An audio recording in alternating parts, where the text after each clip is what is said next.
Hello everyone, Mr. Kenny here. Today we're going to be starting Section 1, Chapter 1, translating verbal phrases to expressions. So if you remember the four different math operations, we have addition, subtraction, multiplication, and division. From all four of those, we sometimes use other words to describe them, like in a sentence. So if you remember addition, other words besides addition, you could use plus. You could use increase,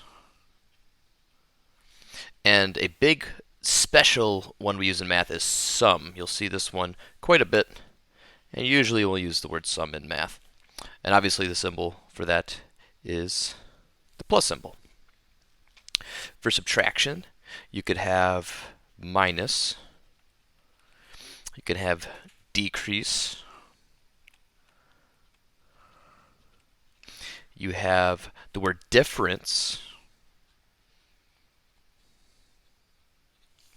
actually a couple more. You can do less or less than.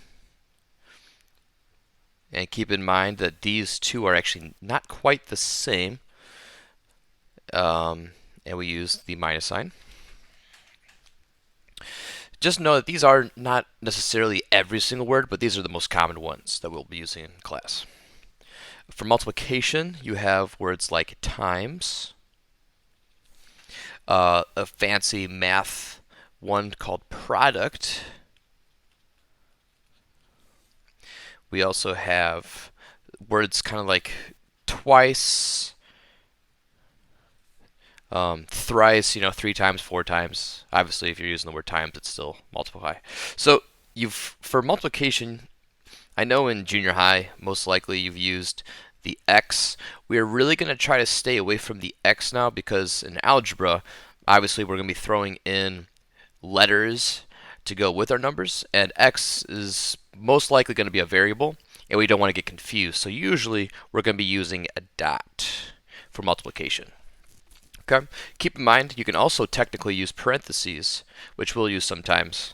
If you saw this, this would not be 25, but this would actually be 2 times 5. So keep that in mind. But we'll definitely try to use the dot most often. In division, you could have, obviously, divided by, but the big one for division is actually going to be the quotient. And division, yes, again in junior high, you've probably seen this, and we'll still use this symbol sometimes, but I like to use a fraction bar for division. So if you see, let's say, I don't know, 10 over 2 like that, this actually means 10 divided by 2. So keep that in mind. In high school, we try to use the fraction bar for division. All right, so we're going back to that special case of less and less than. So 6 less a number. You have the number 6, and you are subtracting a number. 6 less a number. And it doesn't matter what letter you pick. I'm just going to use the letter N for number. So there we go. We have 6 less some number that we don't know. Okay?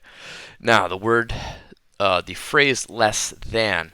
You have 6 less than a number. These are, just be careful here. We have a number, N, and then 6 less than it. The number is chilling there, and we're going to subtract off 6. So really be careful with the difference here. 6 minus a number, 6 less a number, 6 less than a number, the number minus 6. So if you think about it, I had 2 less than 10. I'm only using numbers here to make it a little bit easier. 2 less than 10. Well, what is 2 less than 10? You can just think about it, and you know that's 8, right? So, well, how do you get 8? You don't do 2 minus 10 to get 8. It's actually 10 minus 2 to get 8, right? 2, what is, if I had $2 less than $10, well, that's $8. So I'd have to do 10 minus 2 and not 2 minus 10 to get that. So just keep that in mind. All right. The next sheet we have for notes is this one. Again, if I didn't say it yet, but if you don't have a printer at home to print these off, please still take notes on a blank scratch sheet of paper. So we have the sum of, the difference of, the quantity of. So let's see here. What are the examples we have? A parenthesis may be required after the use of the words. So if you ever see this phrase, the sum of, the difference of, the quantity of, you may have to use parentheses to keep things together. So here, we have 5 times the sum of x and 9. So obviously, we have times, that's going to be a multiplication. And then we also have sum, which if you remember was addition. So this is our multiplication dot, or we could use parentheses. And then sum is addition. So we have 5 times the sum of x and 9. So the sum of x and 9 would be x plus 9. This is the sum of x and 9. But we want to do 5 times it. 5 times this whole thing. This is where the parentheses come to play. We'll have to use parentheses and put that 5 times in front of it. Okay. So 5 times what? Oh, the sum of x and 9. X plus 9 in parentheses with the 5 times. Technically, the 5 times can go behind it too, but I had to put it in front. Here we go. 10 times the quantity of a number decreased by 4. So when you see this word quantity, again, it's one of these special phrases that you're probably going to want to use parentheses for. So what's the quantity talking about? Well, the quantity is a number decreased by 4. A number decreased, that's minus 4. What about this quantity that we have in parentheses now? It's 10 times it. 10 times that quantity that we have in parentheses. 5 times the sum of x and 9 that we have in parentheses. If you didn't have the parentheses there, these would technically be different and would not be correct. This one we have the sum of 6 and 2 times the number. So we have this whole phrase here. We have the sum of 6 and 2 times the number, which we actually don't need parentheses for in this one. So what does the sum of 6 and 2 times the number look like? Well, we're adding two things together. We're adding 6 plus 2 times a number. 2 times a number. And technically, you can leave off that dot if you don't want. 2n or 2 times n, same thing. So there we go. If we had like, see how this one, we didn't have like a 5 times or 10 times in front like we did here. If we had like a 3 times the sum of 6 and 2 times the number, then we would have to have parentheses and have whatever we were multiplying by in front. Okay. Let's do these examples down here. A number divided by 2. I'm just going to use n unless it specifies. A number divided by 2. Again, try to use the fraction bar if you can and stay away from that division symbol from junior high. The difference of 10 and a number. So unless you see that less than phrase from here, this special phrase less than, it's usually going to be in order. So just you see 6 first, 6 comes first, a number, then your n. Okay? Unless you see the less than. So for 2, it says the difference of 10 and a number. I see 10 first, that comes first. So 10 comes first, then a number. I'll use n again. So 10 minus n. 6 less than. There's the less than. That kind of lets you know that they're switched around. So we have the 6, we have the number, but they're going to be switched around. N comes first minus the 6. This is 6 less than the number. Okay? You have the number, and you're subtracting 6 to it. The product of 9 and a number. Again, product was a fancy word for multiplication. So 9 and a number would just be 9 times n. Again, or you can just say 9n. If you don't have the dot, it is implied that these are being multiplied together.